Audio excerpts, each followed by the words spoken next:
Torre Latinoamericana, Ciudad de México.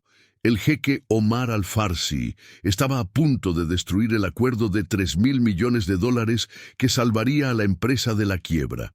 La traductora oficial acababa de insultar a su madre, traduciendo mal una frase. Ximena Mendoza, la limpiadora que todos ignoraban, estaba limpiando los cristales de la sala de juntas cuando escuchó el error fatal.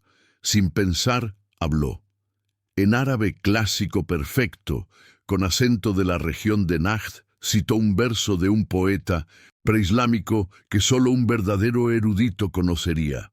El jeque se detuvo a medio camino hacia la puerta, se volvió lentamente, miró a esa mujer en uniforme de limpieza que acababa de demostrar saber más árabe que cualquiera en esa sala, y lo que dijo después cambió no solo el acuerdo, sino 2 vidas destinadas a cruzarse. La sala de juntas en el piso 40 de la Torre Latinoamericana, en la Ciudad de México, destilaba poder por cada superficie de cristal y acero. Era una de esas mañanas de enero en 1200 que la niebla del lago de Texcoco envolvía la ciudad como un velo, transformando los rascacielos del Paseo de la Reforma en fantasmas de concreto que aparecían y desaparecían en la bruma.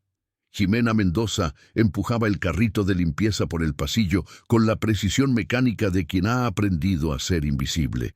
32 años, licenciada en Filología Árabe por la Universidad Nacional Autónoma de México, UNAM, doctorado en Literatura Preislámica por la Universidad de Guadalajara. Todo inútil en un México que no contrataba y en un mundo académico que premiaba conexiones en lugar de competencias. 3 años antes, estaba en El Cairo para un postdoctorado. Ahora limpiaba oficinas por 10,000 pesos al mes, enviando currículums que nadie abría. La sala de juntas debería haber estado vacía a las 7 de la mañana. Su turno empezaba temprano, precisamente para evitar molestar a los poderosos que decidían destinos millonarios entre café y café. Pero esa mañana era diferente. A través de las paredes de cristal, Ximena vio a toda una delegación ya sentada alrededor de la mesa ovalada de caoba, que valía más de lo que ella ganaba en una década. Por un lado, el equipo mexicano de Industrias Herrera, Raúl Herrera, el CEO que había heredado la empresa de su padre y casi la había llevado a la quiebra con inversiones equivocadas. Su hija, Elena, directora financiera más por nepotismo que por competencia, y un ejército de abogados y consultores en trajes carísimos que costaban lo que un apartamento en Iztapalapa. Por el otro lado, la delegación saudí liderada por el jeque Abdullah bin Al-Farsi. Ximena lo reconoció inmediatamente, no por las fotos en los periódicos financieros, sino por un artículo académico que había leído años atrás. El jeque no era solo uno de los hombres más ricos de Oriente Medio, era también un reconocido estudioso de poesía árabe clásica, mecenas de universidades, coleccionista de manuscritos antiguos. Su doctorado en Oxford en literatura árabe era real, no comprado como tantos títulos de sus pares. Ximena debería haberse ido. El protocolo era claro. Durante las reuniones importantes, el personal de limpieza debía desaparecer. Pero algo la retuvo. Quizás fue la voz de la traductora oficial, una rubia platino que masacraba el árabe con un acento que haría sangrar los oídos de cualquiera que hubiera estudiado de verdad la lengua. O quizás fue la forma en que el jeque apretaba la mandíbula cada vez que ella traducía, señal evidente de que algo no iba bien. Se puso a limpiar los cristales externos de la sala, técnicamente fuera, pero lo suficientemente cerca para escuchar a través de las paredes delgadas, diseñadas más para la estética que para la privacidad. Su presencia era tan habitual que nadie la notaba. La invisibilidad social de los uniformes de servicio, el superpoder involuntario de quienes limpian los palacios del poder. La negociación trataba sobre una inversión de $3.000 millones. Los saudíes adquirirían el 60% de Industrias Herrera, salvándola de la quiebra, pero manteniendo la producción en México, salvando 5,000 puestos de trabajo. Era el último día de negociaciones después de meses de conversaciones. Todo parecía encaminarse hacia la conclusión cuando ocurrió el desastre. Raúl Herrera, en un intento de ser cordial, había preparado un discurso en español que la traductora debía traducir al árabe. Hablaba del honor de trabajar con el jeque, de la confianza mutua, de los valores compartidos. La traductora empezó a traducir con excesiva confianza, la de quien ha aprendido árabe en 6 meses de curso nocturno y piensa que lo domina. Jimena sintió el error como una puñalada. La traductora acababa de decir, intentando traducir, «Su excelencia trae honor a su familia», algo que en árabe sonaba como «su madre es una perra que trae vergüenza a sus ancestros». Un error de principiante con los falsos amigos del árabe, donde una vocal pronunciada transforma un cumplido en un insulto mortal. El rostro del jeque Omar se transformó de profesional cordial a máscara de furia controlada. Se levantó lentamente, su séquito siguiendo el movimiento como una ola. En la cultura árabe, el insulto a la madre es imperdonable. No hay contrato, no hay miles de millones que puedan lavar esa ofensa. Los mexicanos no entendían qué estaba pasando. Raúl Herrera seguía sonriendo, ignorante de que acababa de destruir su empresa con una frase mal traducida. La traductora, captando finalmente que algo había salido mal, balbuceaba disculpas en un árabe aún peor, empeorando la situación. El jeque se dirigió hacia la puerta. Sus abogados ya recogían documentos. 3,000 millones de dólares, 5,000 puestos de trabajo, el futuro de una empresa centenaria. Todo se estaba evaporando por un error de traducción. Fue entonces cuando Jimena hizo lo más estúpido y valiente de su vida. Dejó caer el limpiador de cristales, abrió la puerta de la sala de juntas y habló. No en español, no en inglés, sino en árabe, clásico, el del Corán y la poesía, con la pronunciación perfecta del Najd, la región del jeque. Y no dijo una frase cualquiera. Citó un verso de Imru al-Qais, el mayor poeta preislámico, un verso que hablaba de cómo los errores de los necios no deberían empañar las intenciones de los sabios. El silencio que siguió fue denso como el aceite. El jeque Omar se detuvo con la mano en el pomo de la puerta. Se volvió lentamente, los ojos buscando la fuente de esa voz imposible.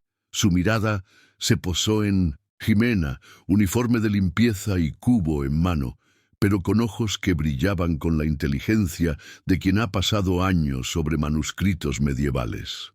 El jeque hizo algo que ninguno de los presentes había visto jamás. Sonrió, una sonrisa verdadera, no la cortesía de fachada de las negociaciones comerciales. Volvió a la mesa, pero en lugar de sentarse en su sitio, se acercó a Jimena. Le habló en árabe, no el moderno estándar, sino el clásico, citando el siguiente verso del mismo poema. Jimena respondió completando la cuarteta, luego añadió un comentario sobre la interpretación de Ibn Qutaybah de ese verso particular. Un detalle que solo alguien que hubiera estudiado realmente la literatura árabe medieval conocería. Los ojos del jeque se iluminaron como los de un niño que ha encontrado un regalo inesperado. La sala de juntas se había transformado en un teatro del absurdo. Por un lado, los mexicanos en trajes de miles de dólares, paralizados por la confusión. Por el otro, los saudíes, igualmente estupefactos al ver a su jeque, conocido por su frialdad en los negocios, animarse hablando con una limpiadora. El jeque Omar ignoró completamente a todos y se dirigió a Jimena en árabe clásico, planteándole una pregunta que era claramente una prueba. ¿Cuál era el origen de la rima casida y cómo difería entre la escuela de Kufa, y la de Basora. Era una pregunta de examen doctoral, el tipo de detalle que solo un verdadero estudioso sabría. Ximena respondió no solo correctamente, sino que citó también un manuscrito raro, conservado en la biblioteca de El Escorial, uno que ella misma había consultado durante su investigación doctoral. Añadió una observación personal sobre la influencia persa en la métrica, algo sobre lo que había escrito un artículo nunca publicado. El jeque se quitó las gafas y la miró como si la viera por primera vez. No veía ya el uniforme, sino la mente detrás de él. Le preguntó siempre en árabe por qué una erudita de tal calibre limpiaba oficinas en la Ciudad de México. La respuesta de Ximena fue simple y brutal en su honestidad. El México no tenía lugar para quien estudiaba cosas inútiles como la poesía árabe medieval. Las universidades solo contrataban a enchufados, las oposiciones estaban amañadas y yo tenía un alquiler que pagar. Prefería limpiar con dignidad que mendigar un puesto que nunca llegaría. El jeque se volvió hacia Raúl Herrera, pasando al inglés con un perfecto acento oxoniense. Su voz era calmada, pero cortante como una cimitarra del desierto. Explicó el insulto involuntario como un error de traducción había casi destruido todo. Luego señaló a Ximena y dijo algo que heló la sangre a todos los presentes. Esta mujer que ustedes ignoraban, que limpiaba sus oficinas mientras ustedes dormían, sabía más árabe que cualquier experto que hubieran contratado. Era una excelencia desperdiciada, un diamante usado como guijarro. El jeque Omar hizo algo inesperado. Pidió que Ximena tradujera el resto de la reunión, no como favor, sino como consultora oficial. Cuando Raúl Herrera intentó objetar cómo podía una limpiadora participar en negociaciones millonarias, el jeque fue lapidario: o ella traduce o yo me voy con mis 3.000 millones. Ximena se quitó los guantes de goma, los dejó en el carrito y se sentó a la mesa. Durante las siguientes 4 horas tradujo no solo las palabras, sino los matices culturales, los subtextos, las implicaciones ocultas. Explicó a los mexicanos cuándo estaban a punto de cometer errores culturales. Sugirió a los saudíes formas de formular peticiones que serían aceptables en la cultura mexicana. Pero fue cuando el jeque mencionó un proyecto paralelo, la creación de un centro de estudios árabe-mexicanos en la Ciudad de México, cuando Ximena brilló de verdad.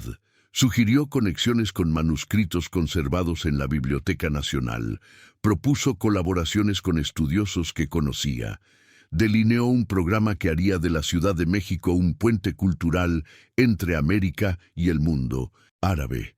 El jeque la escuchaba embelesado.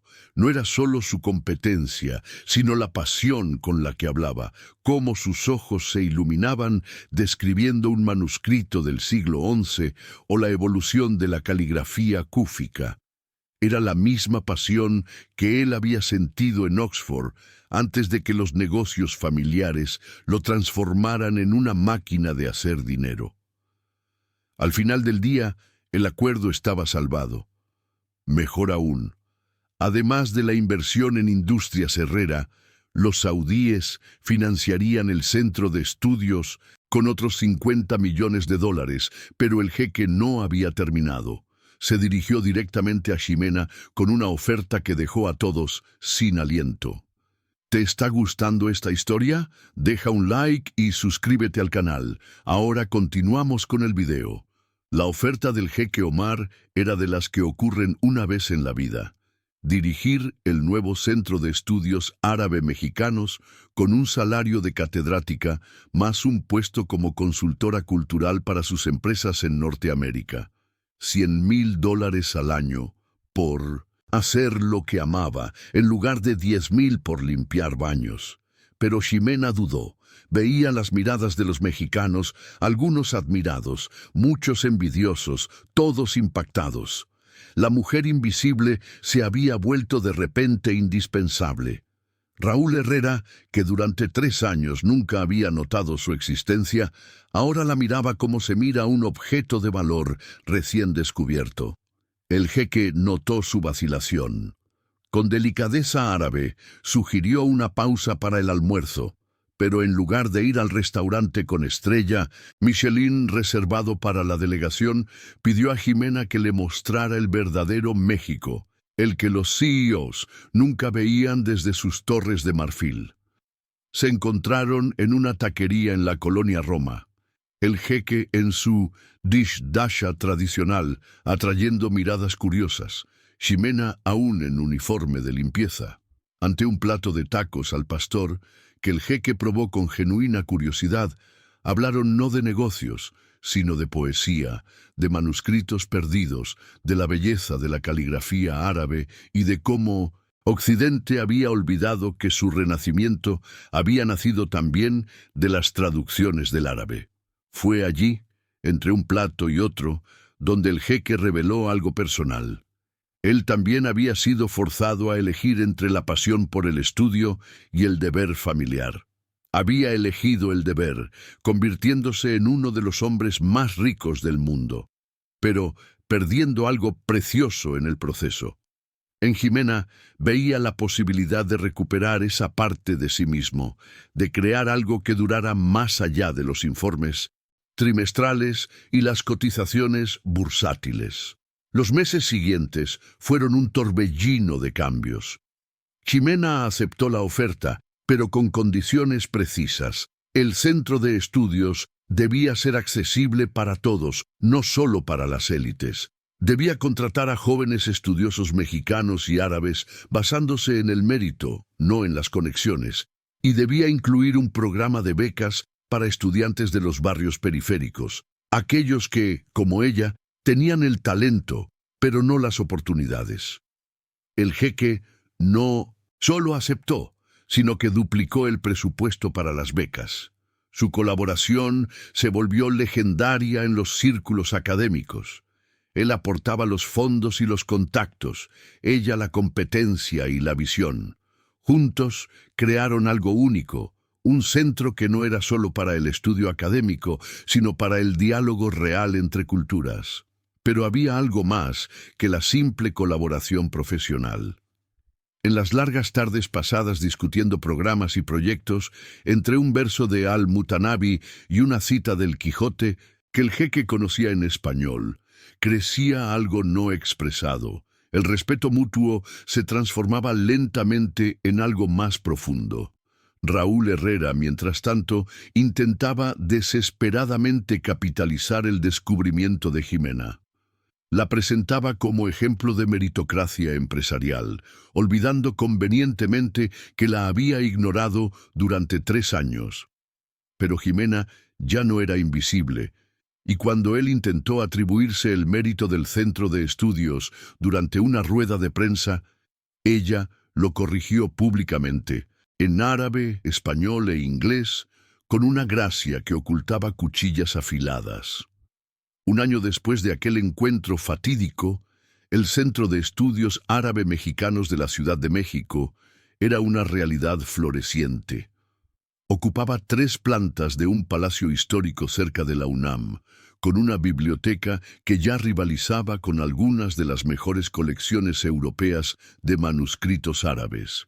Ximena, ahora profesora Mendoza, dirigía un equipo de 20 investigadores de 10 países diferentes. La noche de la inauguración oficial, con el ministro de Cultura mexicano y el embajador saudí presentes, ocurrió algo que nadie esperaba.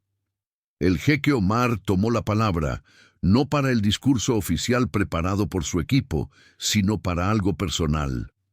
Habló de cómo un error de traducción había casi destruido un acuerdo de miles de millones, pero había creado, en cambio, algo infinitamente más valioso. Contó sobre una mujer que limpiaba cristales, pero guardaba tesoros de conocimiento que México había ignorado, pero que había salvado 5.000 puestos de trabajo con su competencia. Y entonces hizo algo que dejó a todos sin aliento.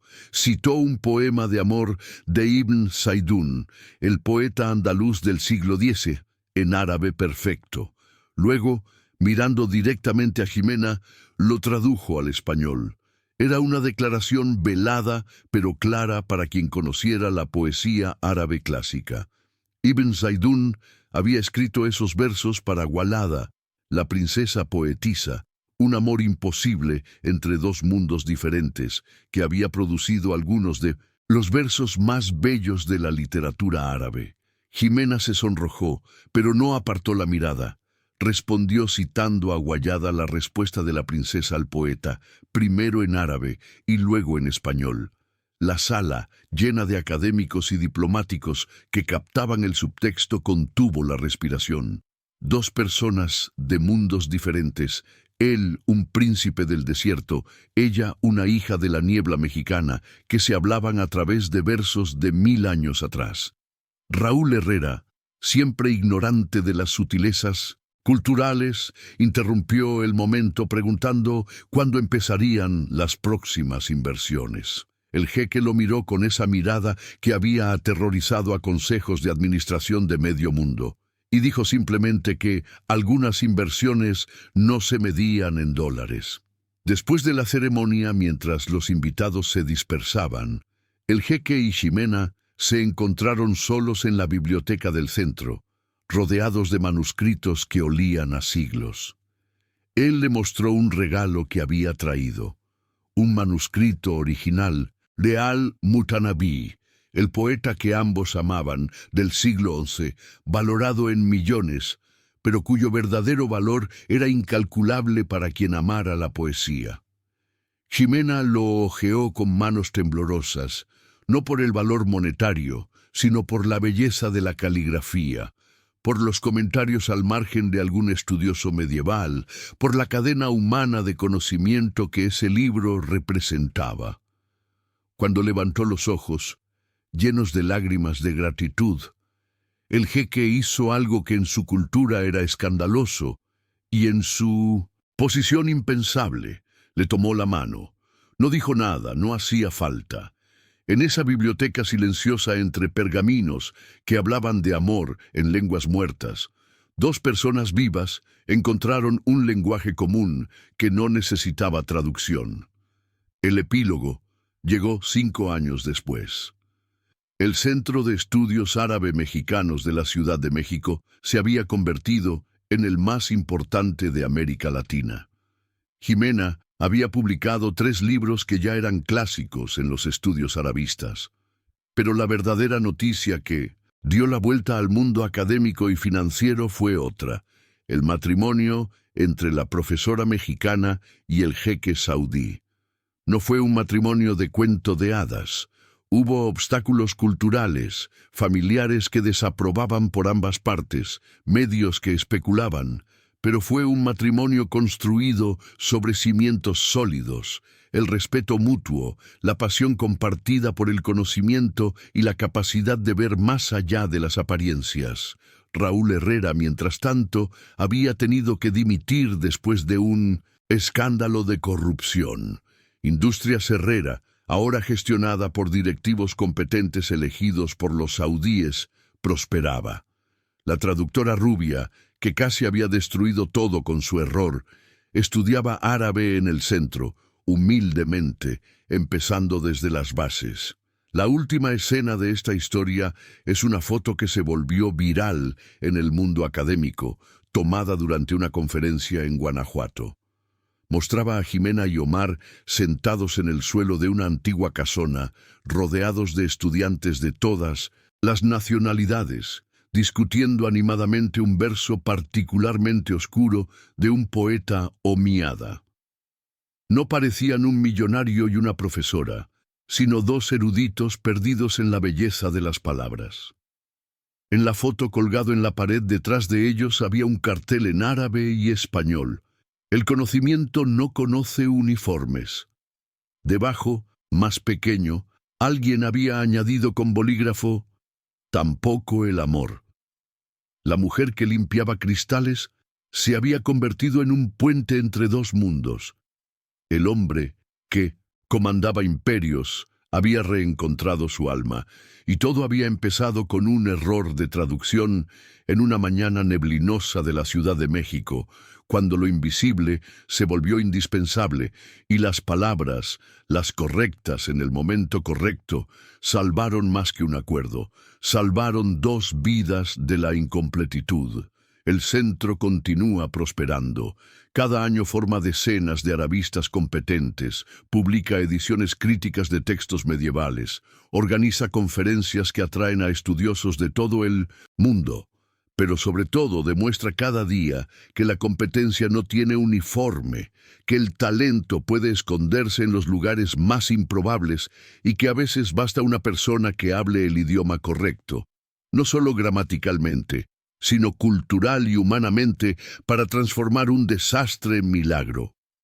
Y cada mañana, antes de que el centro abra, Ximena limpia personalmente los cristales de la biblioteca, no por necesidad, sino para recordar que cada superficie transparente puede ser una ventana a otro mundo, si solo alguien tiene el coraje de mirar más allá de su propio reflejo. Si esta historia te ha emocionado, si has creído en el poder del conocimiento para derribar barreras, deja un like para apoyar historias donde el mérito vence a los prejuicios. Comenta con el momento que más te impactó. Comparte con quien necesita creer que el talento siempre encuentra su camino. Suscríbete al canal para más historias que demuestran cómo la cultura une más de lo que el dinero divide. Recuerda, a veces las personas más invisibles son las que ven más claramente y la verdadera riqueza no está en la cuenta bancaria, sino en la riqueza de la mente. ¿Cuál es tu talento oculto que el mundo aún no ha descubierto? Cuéntalo en los comentarios.